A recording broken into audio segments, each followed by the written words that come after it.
recording. Yeah. Say whatever you want, mate. So this is episode 20. We've done it. We've done it. Well, we've done season 2. How'd you feel? I think that's pretty good, really, considering we're now VCing. Do you think? I think it's relaxed people more. I think we've managed to do more, and it's actually been great. Other than my hatred of the sound quality, and it's not our studio, which I realised how much I love being in our studio. Other than that, it's actually been great to like test ideas out and have a bit of fun with it and do fun stuff with it. It's been really good. Yeah, I think that. And it's been nice to talk to some of those guests. And we think maybe we can start some relationships that we can develop in the next series as people come back. Is it okay to say that it's quite nice being at home loads? I couldn't agree with you more. I think I've got into the rhythm of it now, and actually I've realised I'm significantly more productive without distractions. I mean, Beck is in your face. I can see your face. I'm talking. Your face is like not like what I think. Beck's very respectful and literally doesn't come through that door for the whole day. So I am left to my own devices, and it's great. I mean, it's been an absolute game changer. I've had to put up with myself a lot more, and I've got over that hump now.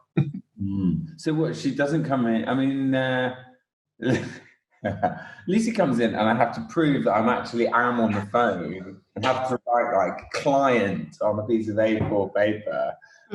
She's very, very assertive young lady. I see what's really funny is I say he doesn't come in. Max came in once while I was on a video conference call, and if you can see my camera, I was like, look, okay, I can't get rid of him. I just make him sit on my lap. I muted him so he could like talk to me, but just get your face out of the shot. And like Will Ferrell, his hands kept like coming up into the shot because he could like see himself. So there's all of that stuff, isn't it? And I think it's quite fun, and I've got into quite casual. I just like it. I just went to. I rang our IT support today for some help, and I said, "Oh, you getting it? Are you okay?" You know, no, he's like, "Okay." No, this is brilliant. I was like, easy. You know, there's a lot of stresses on the emergency services. I was like, "Oh yeah." That's just brilliant. And I did have that sense, going to bed last night. I didn't have that same apprehension about the meetings of the following day, because you're going to get up, go for a run, have a bath, put on a tracksuit. Well, do you know what? We were going to discuss kind of furloughing later on in the episode and talk around it and things. But my best mate's been furloughed, and he is absolutely loving it. I mean, he's literally treating it like he's been given a 3-month summer holiday sabbatical, whatever you want to call it. Dave, he is so bad at thinking beyond one day ahead of himself. He's gone and ordered a jacuzzi, and he's taken it out on finance. He's not, we were like, mate, aren't you about to go into the biggest economic recession ever? that just shows you the mind of my best mate. He's like, this is a summer holiday. This is freedom. In a way, there is something to be said for that, because you're going to get more value out of that jacuzzi during furlough than you would out of normal life. So there's something. I mean, what do we think about it? I know it's like, quite a lot of architects going on furlough. Fosters have done a 20% paid cut, which obviously is not the same. But I think staff that relate to the office, like office managers and model makers, going on furlough. What's the arc of it? It's the first week, great. When does the sort of self-worth and the nagging sense of guilt start to gnaw in? I mean, week 2, earlier than that. What do you think the best use of furlough time is? You know what? We had a really amazing lecture from an organizational behavioral psychologist yesterday, and she said, look, don't worry if you're not learning Spanish, learning to play the piano, doing all of those things. She's like, actually, this is decompression. We run at such a rate. This is a time to let yourself think about some of those things that you don't get a chance to think about. This is a chance to let your brain grind the gears and come up with things and let things occur to you. And it was very reassuring, actually, that all these go-getters think you should be kind of optimizing this free time. Well, actually, you're under a lot more pressure. You can't do quite as much work in the same way. You've got bigger obligations to your family. You've got macro concerns about your elderly relatives. Don't then add extra pressure by saying you've got to do X or Y. I genuinely think the best thing you can do if you have a family is to just have some fun with them. I think we will look back on this as this golden summer where we had all of this time, and we'll think, God, remember when we just did all those wonderful things with each other? I totally agree. I think just having the opportunity to because I'm loving the fact that I have no commute all of a sudden. You literally, like, Max wakes up my 4-year-old son wakes up at like 6 a.m. I'm up doing stuff. By the time it's like 9 o'clock, I've spent like 3 hours with him. We've gone outside, we've done stuff, we've gone for a walk, then work starts, and then lunch, like a whole hour at lunch, just to a whole hour at lunch. And also you eat with your children, and there's this sense of what the compromise is you're making by going and being at work. Obviously you want to do it because you can achieve more and all of that. But actually, it's nice to see what your children are like all day. And I think that's the big thing. Also, kind of, do you think it's going to be a problem going back to? I mean, we hear birds on here. When this all stops, we are going to think we're going to be sad. I think everyone's going to be really sad. I look outside, and we've got quite a busy road through our village. There is no cars on it. I mean, it's completely silent. Me and Beck were like, what the hell is that noise? And we were like, nothing. It's literally the absence of noise, and there's like bats flying around and birds. And I was like, this is what that village must have been like 30 years ago. Do you think, okay, so there's been lots of press about what are the cities and buildings of the future going to look like post-COVID? Are we going to have to build better standard of accommodation? Then all this other stuff about not having as many cars, and will we have the confidence to do this stuff? Because we'll have the data, we'll look at the information and say, when we didn't have cars, this happened, and we'll be able to actually convince people in a more sort of robust way, because we'll have done this big experiment that could never have happened under any other circumstances. Or will we all be in a frenzy of, Christ, I've got so much debt, and I've got to secure my role, and I've got to get back into it as quickly as possible? Yeah, I think you're right. I think that's the interesting thing. I'd be fascinated to see if companies are more respectful of working from home. There was always a bit of a thing like, oh yeah, working from home, are you? Just in your pants all day, are you? But now you can legitimately say, look, we ran an entire company. Yes, I am in my pants all day. Yeah. The old stand-up test. I did that with some of my team. I was like, stand up. They were like, yeah, I've got my pants on. But I wonder, well, I was having this discussion with a friend. There's lots of people who were in London, and then the commute and children have meant that, an hour and a half commuting each way is just not realistic. And they can't work in a London office because they're just maybe that bit too far out, and they've got kids to look after.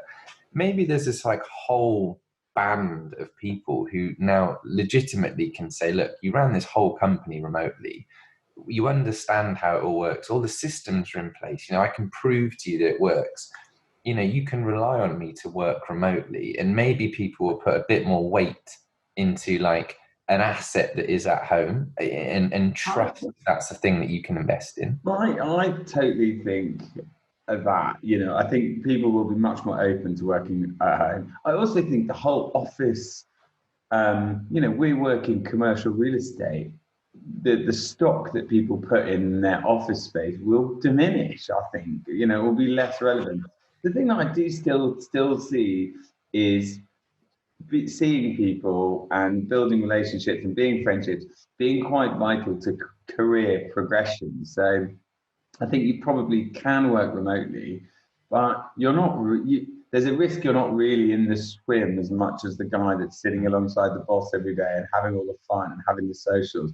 So whether or not your career would kind of stagnate a bit if you worked remotely for too long. I'm not sure. That's the only side effect. What I can see a lot more of is we still go to work, we still have all that, but instead of meeting all the time to discuss stuff, you just do much more consulting Yeah. and conversations like this, and because just basic stuff like everyone's got the software working and they don't feel embarrassed doing it, and I could see us having many more of these but still being in the office.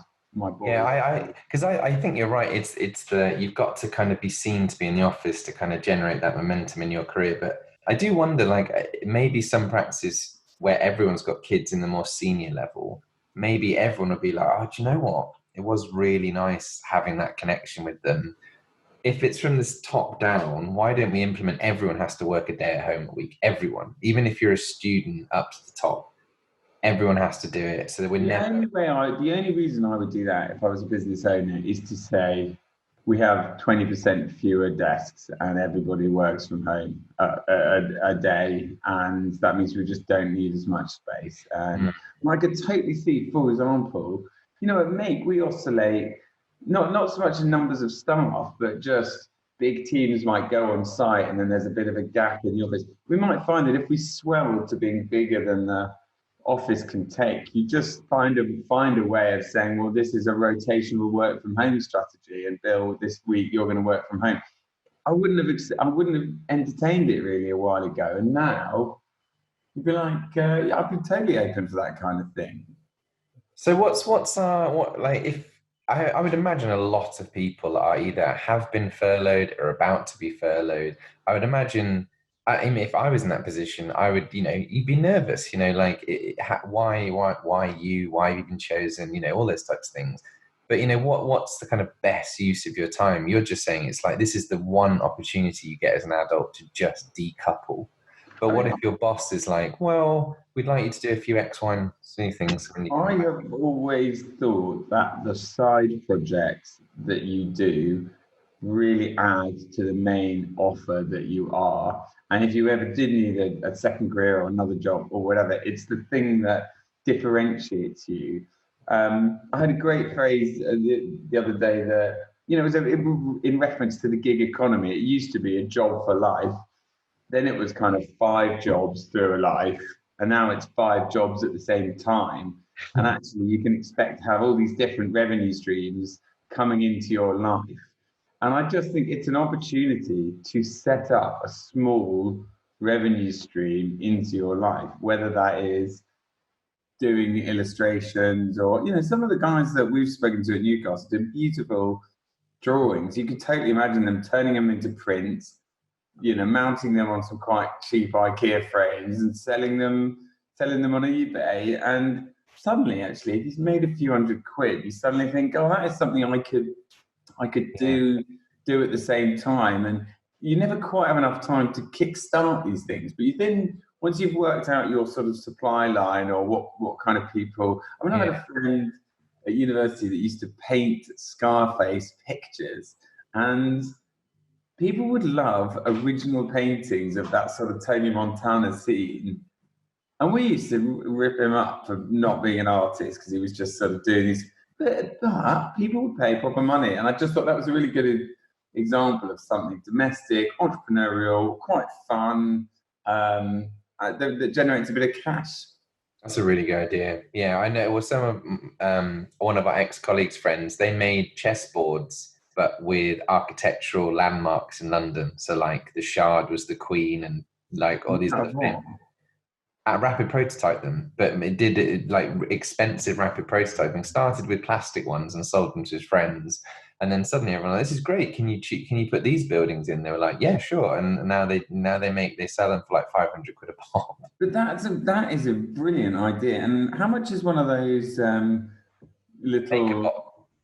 Yeah, how much is one of those? They're like the maker bots we have. They're 3 grand, but they kind of pay themselves back pretty quickly. But this is what I mean. If you're furloughed and you're literally not allowed to do any work, and you're given maybe 3 months of spare time, but enough money to survive, hopefully, that is a creative luxury that is like outrageous, isn't it? I mean, Mm.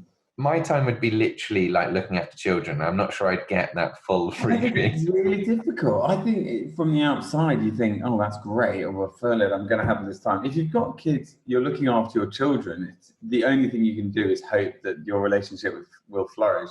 If you don't have children, That's to you. That's your only hope. the Oh, fingers crossed.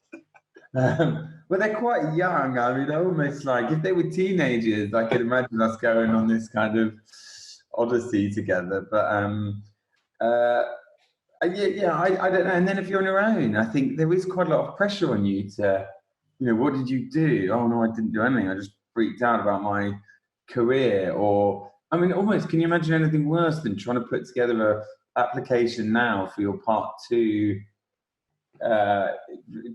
two sort of university submission? You'd have all this time, and that feeling of God, I need to get this right, but without any of the advice and momentum and friendship that come from institutions, and you'd just be on your own, getting incredibly wound up. And things like writing, I think it's already quite a difficult thing to do, the discipline and the guilt and all of those Yeah, things. And then to have it done in such a strange time, to focus on delivering something that's kind of credible or that sounds plausible after this is over. I think we're all thinking in a very different way at the moment, and what's going to stand the test of time after this. What I would think. you do? Yeah, I think if I had 3 months off completely in where I live, I would decouple from London. At least now I feel interconnected. I'm still We're communicating. losing you, aren't we? We're losing you, dude. Honestly, I spent most of the weekend with a neighbor next door with a digger, moving soil around. I helped build a fence. I reverted to full farmer. Max was helping with a big hammer. We were in a tractor. It was the best. It was so good. And then it's like, I suddenly feel a little bit like a drone pilot. I come into my room, I log in. It's like, you're rapidly trying to build this whole career and then log off, go outside, go and sit down. It's like it's the intensity that you can just like click off, and then I'm not super stressed all of a sudden. But that is what's great about it. That duality. It's not. You don't feel remote when you're in the zone and when everyone else is. I wonder if it's helped that everybody else is dialing in as well. So you're not working remotely from everyone else. Everyone is working remotely from each other. Imagine if it was a team meeting and everyone was there and you were on speakerphone and people were kind of rolling their eyes every time you asked them to do it slightly differently. You lose a bit of that traction.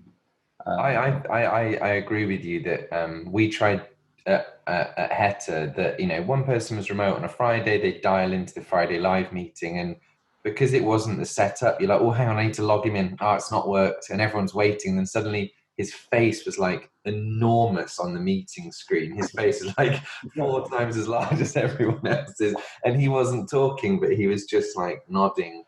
Suddenly it's like little things like that. They're not cool. That's not what you yeah, want, is it? yeah. And also, like, I don't know. But like, for sort of extroverts, as we've now discovered, we have, it puts quite a lot of pressure on your partners. I think you have to provide much more for each other in terms of entertainment, social stuff, as well as all the ongoing domestic stuff, and you're not getting all that energy from your friends. And it's actually been surprisingly straightforward at our place, but I can imagine.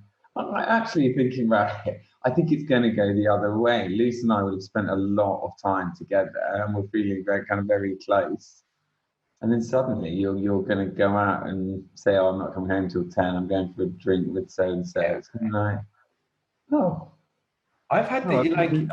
I'm with you. I actually think like an elastic band will just like ping straight back. I just think the second it's released, I'd be fascinating to see how it works, but I know they're going to try and slowly allow people to kind of reintegrate, but there'll be a weird sort of social pressure where it's like, um, just because you've come back, I didn't feel safe enough to come back, and it'll be like, well, everyone else is back in the office. It's like, well, I don't feel comfortable doing that. It's like, cool, you can work remotely then, and suddenly it will be like, oh. So, look, we're coming to the end of series 2, and it's been highs, there's been some lows. It's been nice getting some guests on. We've had some really good feedback from Deborah and from Justin, and there are loads of other people who we'd like to talk to. When it actually comes to it, we quite like just talking to each other. So I think with season 3, which will be another 10 episodes, we'll be back in the studio, and we will try and reach out and talk to loads of our friends who have got interesting stories and things to say. Is that how you see it? That's 100% how I see it. For example, today you said, "Oh, you should talk to my friend Adam." Got on a video conference call. It was great. It was really helpful, and I think everyone's up for kind of chatting and doing stuff. And I think people like that we're testing new things. We had such a great response from last week's personality testing. So many people did it with their partners and were like, "Oh, well, that explains she's a thinker, not a feeler," and it was really, really good. So I'd love to get, when we're back in the studio, I think we should get Debs on and get an extra person on, maybe another guest, and then make everyone. Did you send your results to Becky then? Oh, she has a field day when she reads it. She's like, oh. Did you do yours as Lucy? Yeah, I sent it to Lucy, more because I wanted it to just generate a bit of empathy towards the challenges I feel communicating with people who are so different from me. Yeah, so we'll definitely get her back, and we'll get lots of other people on. So I'm quite looking forward to that. I'm quite looking forward to seeing anybody. But you're right, when we go out, we won't be able to suddenly hug everyone and go on huge benders and go to the pub. It'll be a sense of, oh, right, you're comfortable going back to work, are you? I don't feel like that. Our children aren't going to do that. No, we're going to just take it a bit... it's got quite judgy. Someone shouted... I cycled through our local park, which reopened, and someone shouted, "Shame" at me. What? I realised, well, they closed it to cyclists and it was just open to pedestrians. But I didn't know that. And she shouted "shame" at me, and I felt so ashamed. And you were like, if I want to cycle naked through this park, that is my choice. And then some other guy unloaded at Lucy, saying, "You're not very good at this," when she was looking after the children. Said, "Stupid woman, you're not good at..." People are really tightly wound at the moment. There's a lot of... I don't know. I had a Zoom with a load of friends, and they didn't agree with something that I thought was okay, but they didn't think was okay, and it was quite... I just think we're all getting quite judgy. So we always talk about this blitz spirit that's uniting Britons, but it feels quite divided, and people are quite anxious about their well-being. And I think London... People down at you. Around here, we know loads of people. So when you're on your daily walk, you meet people and you stand 2 meters apart and you talk to them, and other people scowl at you like you shouldn't be meeting friends. It's like, no, I'm not meeting friends. I'm on a walk, and I've met, naff off, mate. It's got nothing to do.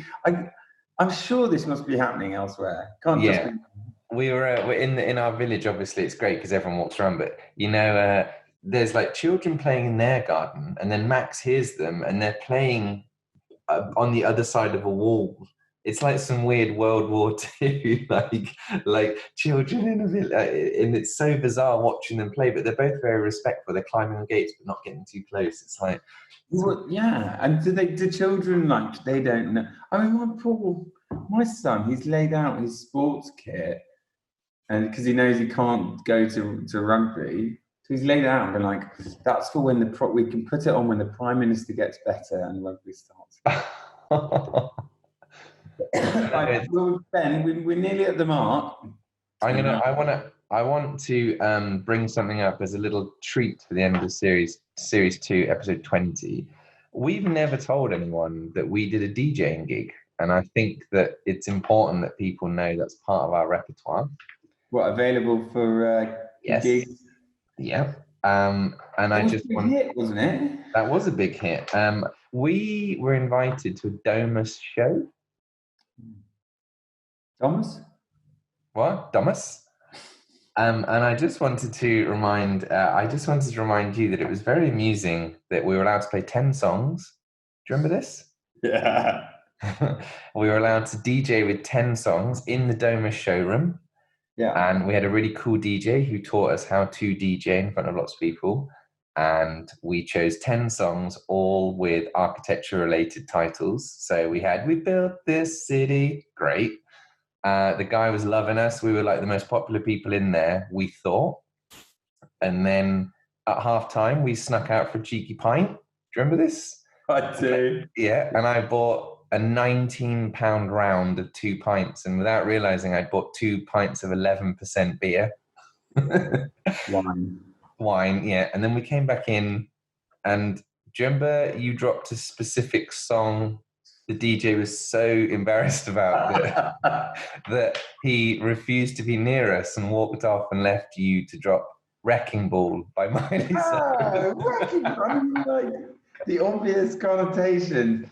Right, can I just rebuild this image? It was in a bathrooms showroom, and we'd been done. It was an advertising thing for these bathrooms, and it was pretended that we'd get some networking benefits from it, and so we came. And then we were quite drunk because of the strong pints, and we played these fun sets. And then after us, this guy came on who thought he was an actual DJ. He played like cool songs. We thought it was excruciating. But he did have. Do you remember when you had to introduce him? They were an architect, and we were like, "Wow, we have to introduce this new architecture firm, and here's blah blah blah. And no one's ever heard of them. Put your hands up!" And literally, the whole crowd went, yeah, never heard of them. BDP. That was good. Should we try and get another gig when this is over? It was really good fun. And we met that nice Sikh guy in the pub. And he did. Wasn't he a Yahoo software engineer or something? Yeah, he's a software engineer, and he LinkedIn me, and now he's inviting us to go around some of his facilities. So every cloud, There you go. Okay, well, so we're season 3. We're going to get set up soon. Yeah, and we're going to be back in the studio. But thank you for listening and for sending us such great questions that we generally ignore. But one of these days, we're going to get around to answering. Thanks, everyone. Bye. Bye. Stay on.